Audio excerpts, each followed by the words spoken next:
अस्सलामु अलैकुम नाजरीन। आज की कहानी का शीर्षक है एर्तुग्रुल गहाजी की फतह-ए-वादी। काई कबीला सुकून से अपनी रोजमर्रा की जिंदगी गुजार रहा था। खेमों के दरमियान एक बहादुर सरदार चलता नजर आता था, एर्तुग्रुल। उसकी आंखों में हौसला था और दिल में अटूट ईमान। वह अपने अल्पों को दिन रात जंग की तरबियत देता था।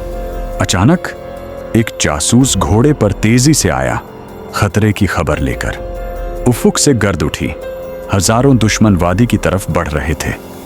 एर्तुग्रुल ने बुलंद आवाज में कहा, यह जमीन हमारी अमानत है, हम पीछे नहीं हटेंगे। फिर घोड़ों की टापों से जमीन गूंज उठी, तलवारें टकराईं और चिंगारियां फैजा में बिखर गईं। हर तरफ जंग का शोर था, मगर एर्तुग्रुल सबसे आगे खड़ा था।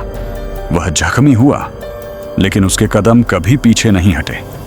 आखिरकार दुश्मन पसपा हो गया और फतह का परचम लहरा उठा। कबीला महफूज था। खेमों में फिर से खुशियां लौट आईं। सबक: अगर ईमान, इत्तेहाद और बहादुरी साथ हो तो छोटा सा कबीला भी तारीख बदल सकता है।